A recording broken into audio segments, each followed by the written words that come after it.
it's so obvious, but yet on April 18th, Mark Zuckerberg testified under oath to Congress that Meta does not design its products to be addictive.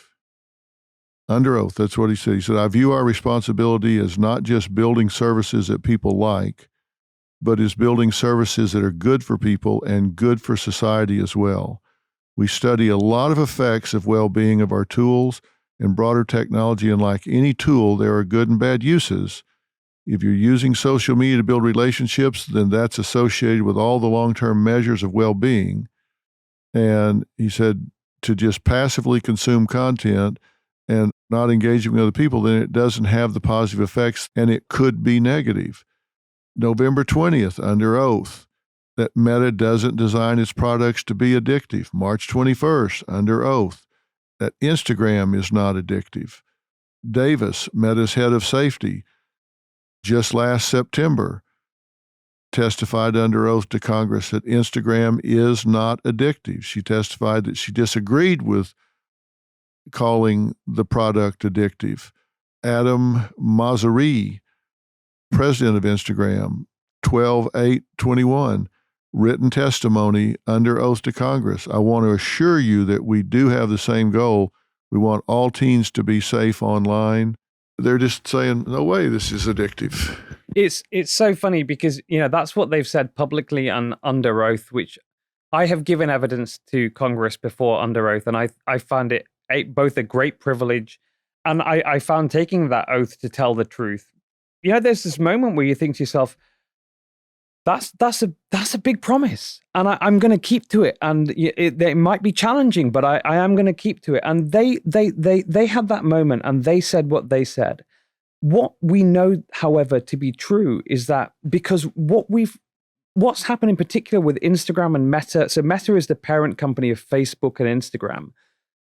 Last year, a whole bundle of internal documents from that platform was leaked by a lady called Frances Haugen, a whistleblower, who came forward to the Securities and Exchange Commission, to the SEC, with internal documents saying, I can prove that they have been lying in their public statements.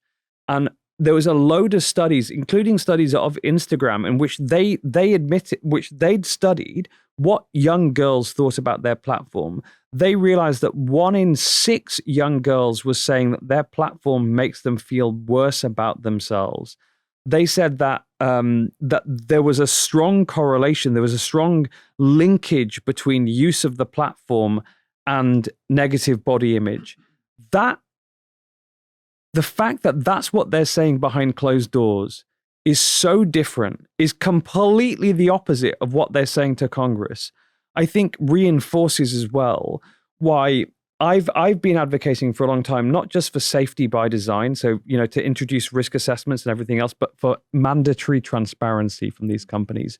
When you control the minds of people, as these platforms do, you have a special responsibility to be a little bit more transparent by default than, right now they have zero requirements on them to have to actually explain how their platforms work, what they know themselves in the risk assessments they've done.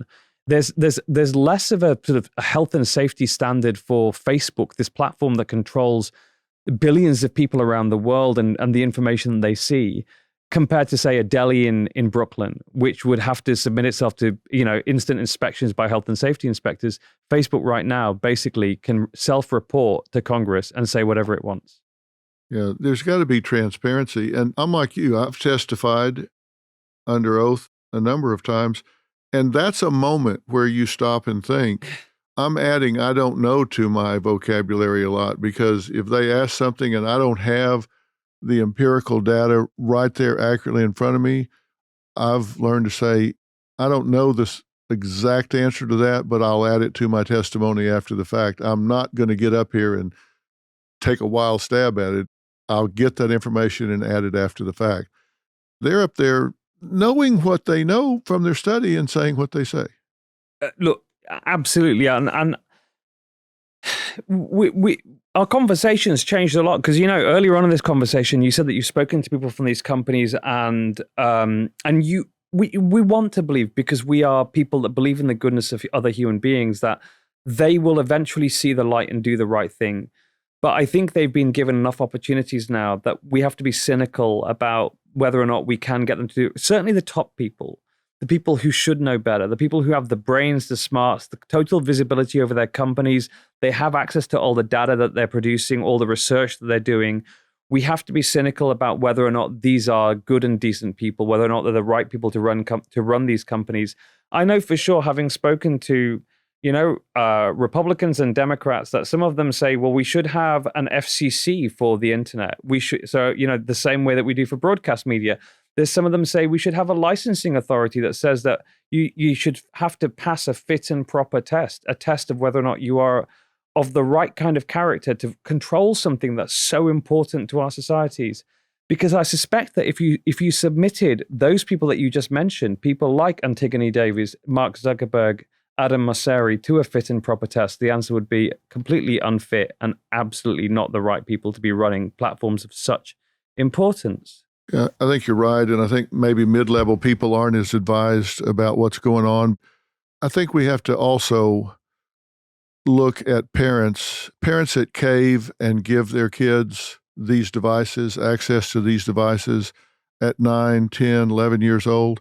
That's just wrong. Every year you can resist caving and letting them get into that world is another year their brain develops. It's another year their self-worth, their self-esteem, their ability to determine who they are.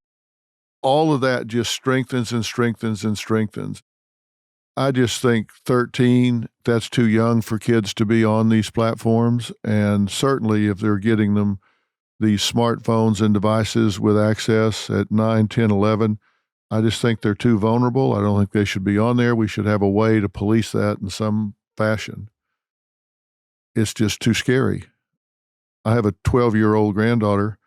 She's very sophisticated and has a busy, busy life. And I don't worry so much about her, but I know a lot of 12-year-olds that if they were on there, I would be very scared that they're too impressionable. I don't want to lecture, and I don't have the knowledge or the experience of being a psychiatrist or a parent yet of teenage children, but I think asking a smartphone, an ironically named smartphone, or one of these platforms to babysit your kids is I once said this before, actually, and got into a lot of trouble for it, but I'll say it again. It's sort of as irresponsible as asking Prince Andrew to babysit your kids. I wouldn't do it. Yeah, I can understand how in England that might be an issue.